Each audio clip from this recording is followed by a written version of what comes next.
सभी साथियों को जय भारत जय संविधान। ये साझा मंच क्या है? सभी सामाजिक कार्यकर्ता और सभी संगठनों का एक साझा मंच हमने तैयार किया है, क्योंकि देश में, भारत में विभिन्न जातियों में समाज बटा हुआ है, वर्गों में समाज बटा हुआ है, जाति और गोत्रों में समाज बटा हुआ है, क्षेत्रों में समाज बटा हुआ है। ऐसे ही संगठन में भी समाज बटा हुआ है, तो संगठन भी अब अलग अलग हो गए हैं। दूसरा हो गया है कि कोई भी आदमी जब ये देखता है कि फलां संगठन का मंच लगा हुआ है तो वो उस पे जाने से इनकार कर देता है, कहता है कि अगर मैं वहाँ जाऊँगा तो गलत हो जाएगा, मेरी वहाँ फोटो आ जाएगी और मेरा वहाँ पे गलत हो जाएगा, चेहरा दिखाई देगा और मेरे संगठन के लोग नाराज हो जाएंगे। फिर दूसरा है, सभी संगठनों ने अलग अलग अपना एजेंडा तय किया है। सच बात तो यह है कि लोग संगठन की परिभाषा भी नहीं जानते, इस संगठन क्या होता है। संगठन दो चीजों से मिलकर बनता है, संघ और ठन। मैं इसके ऊपर कैडर देता हूं, लेकिन आज नहीं इसको बताऊंगा। ये मेरे कैडर का हिस्सा 7-8 घंटे लगते हैं संगठन सिर्फ समझाने में कि संगठन होता है क्या है।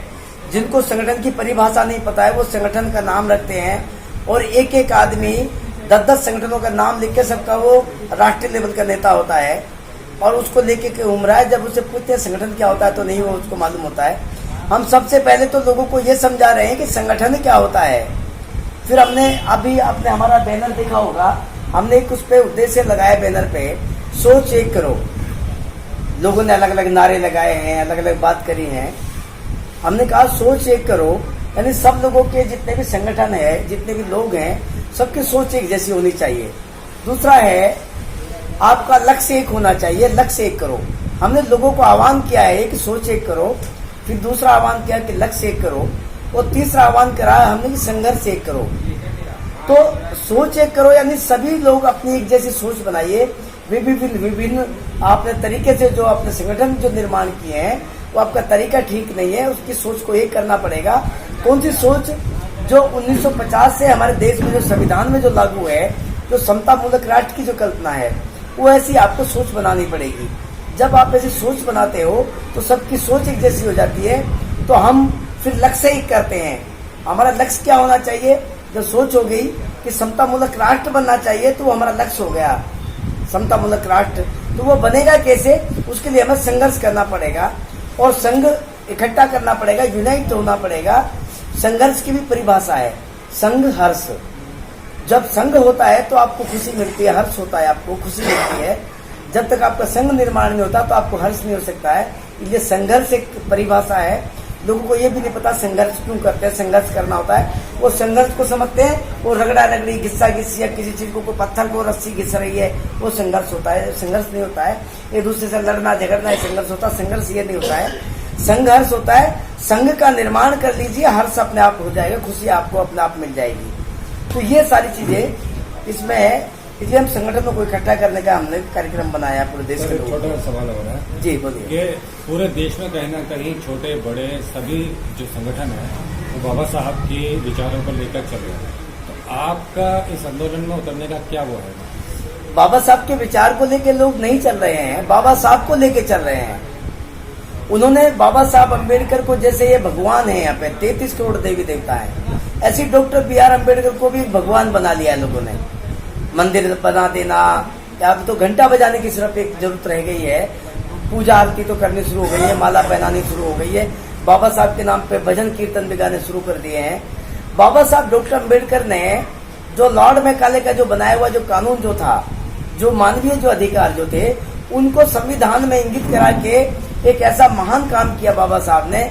और वो कुछ लोगों के लिए जिनके लिए अधिकार नहीं थे, उनके लिए बाबा साहब अम्बेडकर एक महान व्यक्ति बन गए, भारत के मसीहा बन गए।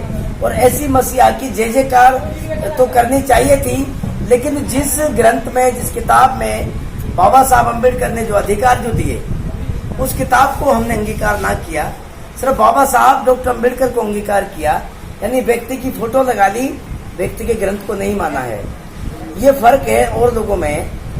ऐसे तो नरेंद्र मोदी भी कहता है, बाबा साहब जब वो जीत के प्रधानमंत्री बन के आया तो सबसे पहले संविधान को माथा टेका और कहा कि मैं बाबा साहब अम्बेडकर ये महान शख्सियत थे, उनकी कलम से एक शब्द भी किसी के लिए गलत नहीं लिखा गया, उन्होंने इतनी इतनी पीड़ा सहन करी, ये सारी तो उन्होंने बोला। लेकिन काम बाबा साहब अम्बेडकर के अकॉर्डिंग या उसकी विचारधारा पे नहीं किया है। 10 साल का समय काल दिया गया था लोगों को, पिछड़े समाज को बराबर लाने के लिए। नरेंद्र मोदी जी भी 14 से सत्ता में हैं, उन्होंने एक भी पहल नहीं करी है।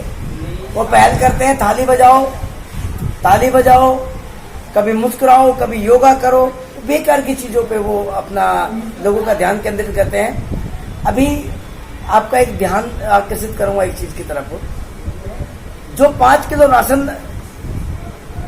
नरेंद्र मोदी जी बांटने की बात कर रहे हैं, पहली बात तो नरेंद्र मोदी जी के किसी रिश्तेदार या पिताजी की या नरेंद्र मोदी की कोई ऐसी फैक्ट्री नहीं है जहां से वो सामान आ रहा है।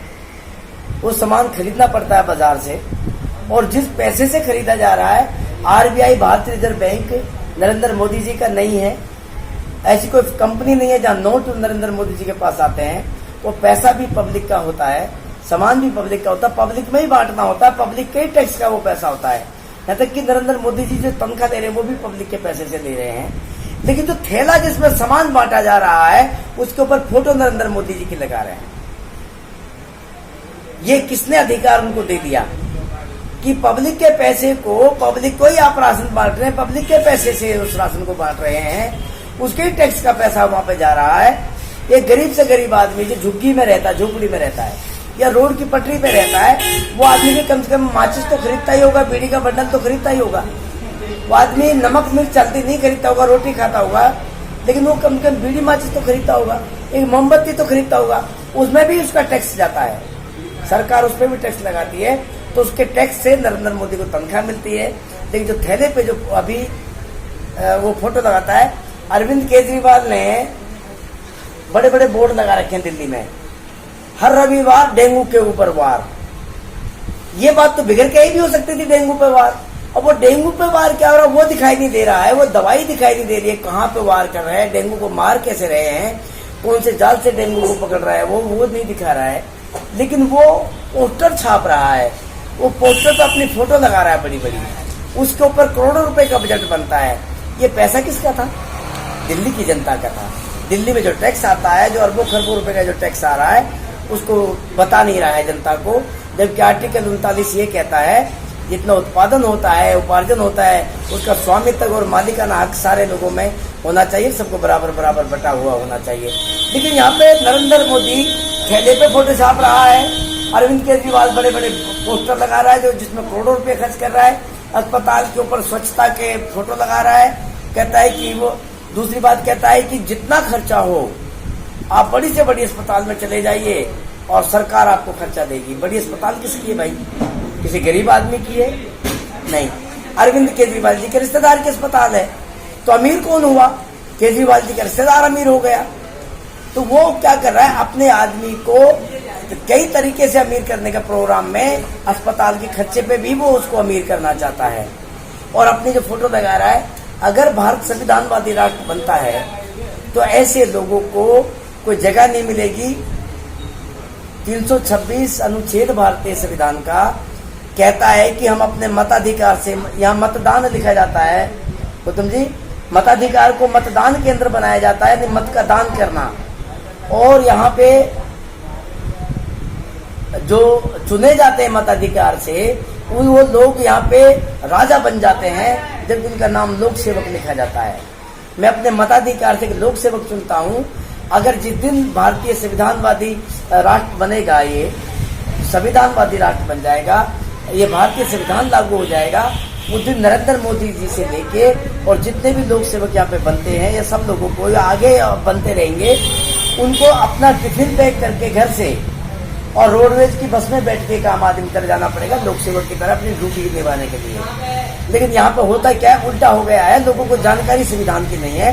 इसलिए हम लोग ये संविधान यात्रा निकाल रहे हैं कि अगर आपका चैनल इस बात को देश में पहुंचाता है तो मैं कहता हूँ ये बहुत जल्दी एक मामला बन जाएगा भारत में कि लोगों को जागरूकता मिल जाएगी कि अगर आपका ये जनवाणी समाचार अगर इसको दिखाता है पूरे भारत में, तो प्रत्येक नागरिक जागरूक हो जाएगा कि लोक सेवक को ड्यूटी करने के लिए टिफिन पैक करके जाना पड़ेगा, तनख्वाह में गुजारा करना पड़ेगा, उसके पीछे जितनी सिक्योरिटी का खर्चा होता है, जितना बेकार की चीजों का खर्चा होता है, वो सब बंद करना पड़ेगा। तब ये देश संविधानवादी राष्ट्र बनेगा।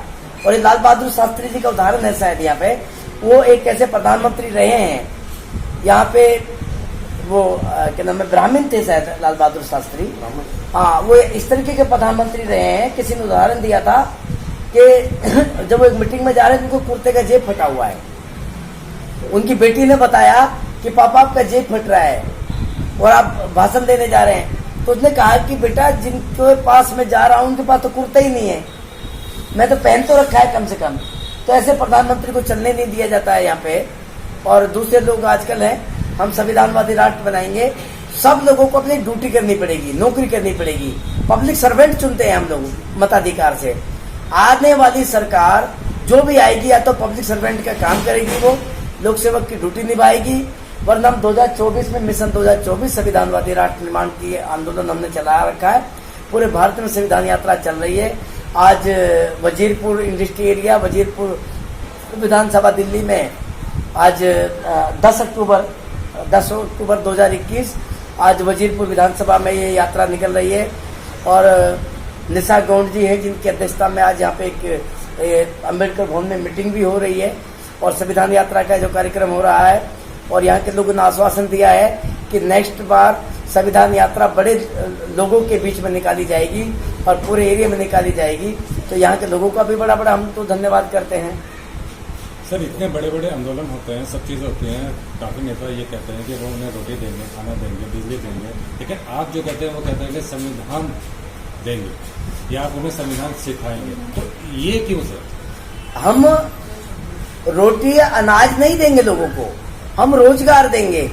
एम्प्लॉयमेंट एक्सचेंज जिसको हम बोलते हैं, रोजगार कार्यालय जो बना हुआ है दिल्ली में भी, उसमें ये रूल है कि 18 साल का बच्चा जब बड़ा हो जाता है, तो जब वोट डालने लग जाता है, मताधिकारी बन जाता है वो, तो उसकी ड्यूटी बनती है, जो लोक सेवक होते हैं वो उसको सरकारी काम देंगे, रोजगार देंगे। और जब तक सरकारी रोजगार नहीं मिलेगा उसको बेरोजगारी भत्ता मिलेगा।